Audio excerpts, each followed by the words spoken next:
Mr. Speaker, we need not only to take care of our country called Kenya, Mr. Speaker, but that we need to also borrow from what we are seeing happening in other nations, Mr. Speaker. If we don't protect our environment, Mr. Speaker, we are exposing ourselves to risk.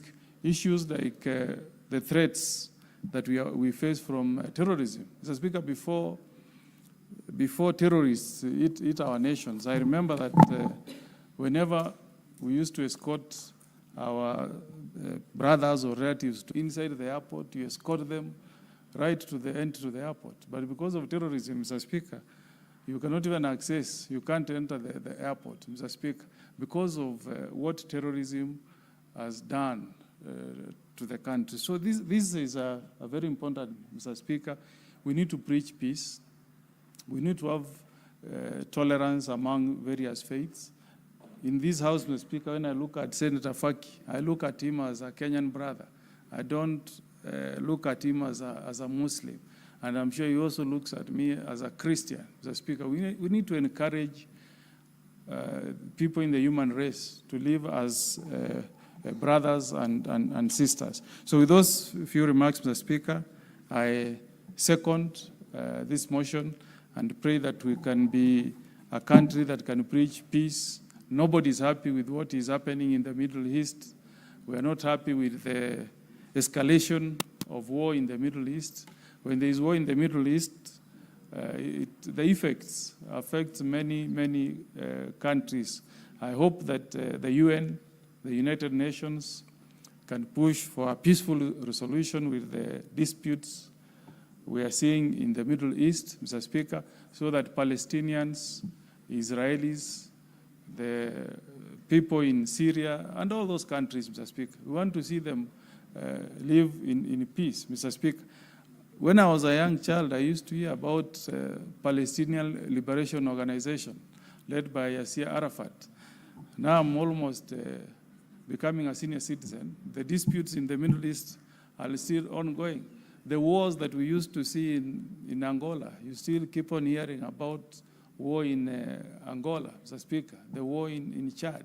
We need to see the universe having countries that can live in peace, where we are all brothers and sisters who can cross from one border to the other, like what's happening within the European nations, where you can move from one country in Europe to the other. I wish that can extend to the whole world, Mr. Speaker. I don't need to queue to the American embassy seeking for a visa, reporting there at 6 a.m., pay a whooping, I think close to 100,000 before I can get my visa to travel to the US. We need to accept that the human race, we are created by God as one person in the Garden of Eden, and that is the spirit that we should see world over. So, Mr. Speaker, I second. Thank you. Honorable Senators, Honorable Senator, can wait a bit. I'll give you 1 minute to close the door.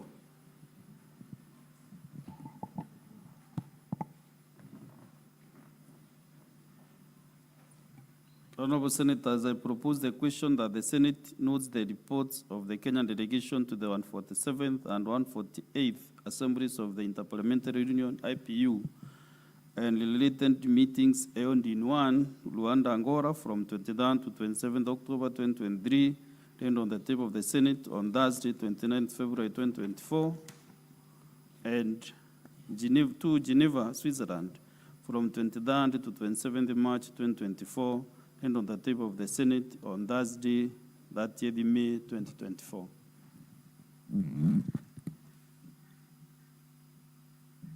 I'm now inviting senators to contribute to this very important report on Interparliamentary Union.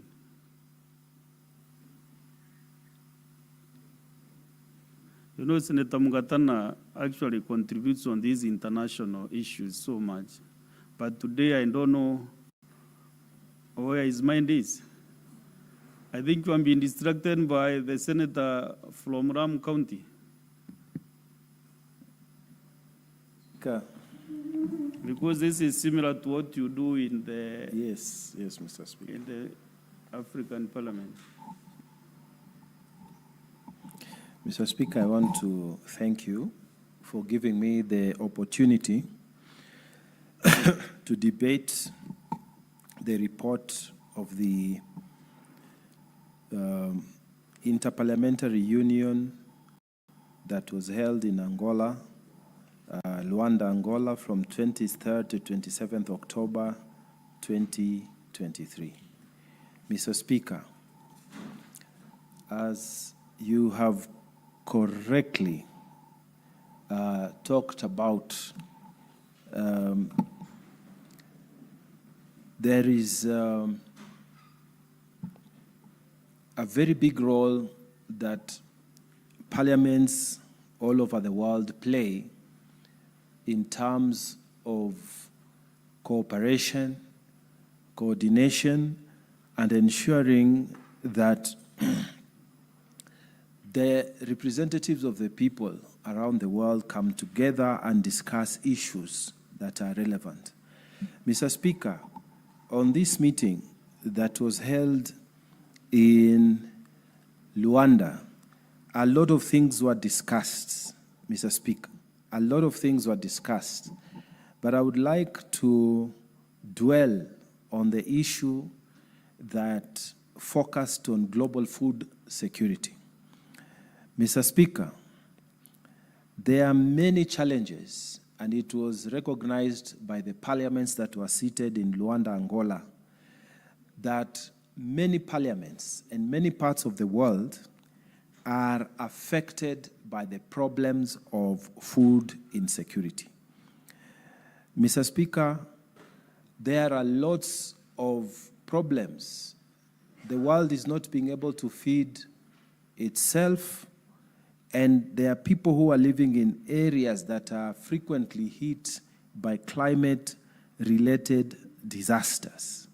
And Mr. Speaker, during this meeting in Luanda, there was a focus on what was happening in the El Nino time, at that time, Mr. Speaker.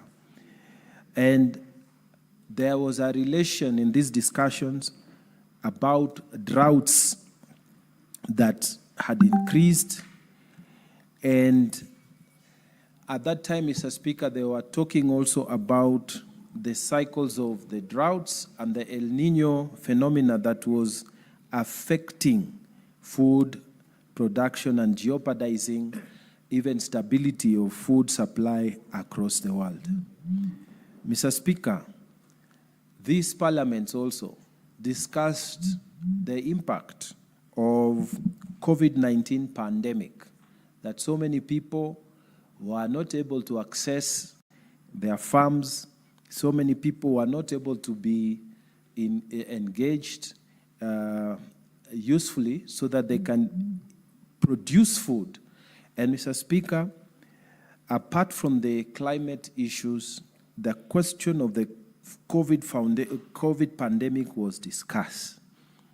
Mr. Speaker, other problems, including the increase on the prices of fertilizers, was also discussed.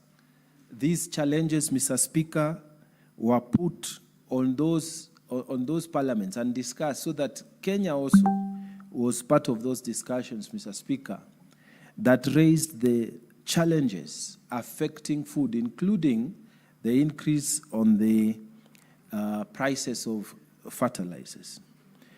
Mr. Speaker, the general conclusions of our members of parliament who went there, who participated in this conference, in this Interparliamentary Union meeting, was that there was need for them to come back home, and on this issue of global food security, there was need for them to come back home and communicate to their governments that fresh efforts need to be put so that, Mr. Speaker, an emphasis on food production, on stability of food supply within their own countries, so that each parliament when they discuss there, they're supposed to come here, and then we also approve these reports, and these reports are taken to the relevant government departments to implement. So one of the important things that was discussed was the global food security. And Mr. Speaker, the resolution was that we need to come back home and tell our governments, and in this particular issue, is to talk about the strategies that the government of Kenya, like other governments, would take on new strategies that will ensure food security within their countries. Mr. Speaker, during those discussions in Angola, a total of 22 delegates took to the floor to share their experiences and insights concerning the concerning the pressing issues of ensuring a stable and sustainable food supply for the world's population. Mr. Speaker, concerns were given from the global north, from the global south, and all these delegates, Mr. Speaker, they were able to explain their experiences, Mr. Speaker. And I have given the general challenges that we had and were explained in these debates. Every delegate explained what was happening in their home country, Mr. Speaker, and what they thought strategies that could help in terms of ensuring that food stability is achieved within the continent. Mr. Speaker, there are many strategies that were given. Some of them we are already employing, and we know our Department of Agriculture in this country is doing what it needs to do to ensure that we have enough food supply for this country. But one of the things that was discussed as a strategy and that needs to be emphasized here in Kenya is that we need, Mr. Speaker, to involve our youth in production that is agricultural production. Mr. Speaker, for a very long time, people used to think that it is unfashionable to go into agriculture. Our children, and even in our generation and the generation that followed us, a lot of people would aspire to be professionals in various fields, in engineering, in the practice of law, like I did, in medicine, in architecture, and all these other big professions. Mr. Speaker, as we went on, the other generation that came after us, they would aspire to be IT specialists. They would aspire to open companies in that area that was practically new at the time, in our time, and maybe go into technology-oriented businesses. But very few people, Mr. Speaker, would aspire to be top agriculturalists. People would aspire to inherit the lands from their parents and make them productive. Mr. Speaker, in terms of all these resolutions that were passed, and the one that I want to emphasize so much to increase our food production, Mr. Speaker, we need to make agriculture in Kenya sexy. We need to make it very attractive to the young people. We need our young people to start seeing this as an opportunity to add something. Instead, Mr. Speaker, of just thinking of opening a kiosk to sell cigarettes or something, we need to actually tell our young people that agriculture is a good thing that you can do. If you don't want to do agriculture to produce crops, We need to go into other forms of agriculture. People are raising chickens, people are raising farm animals, people are doing all manner of things around the space of agriculture.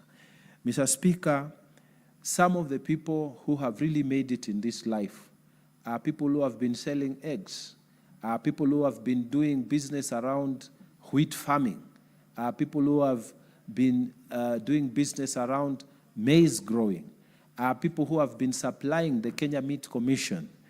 We need to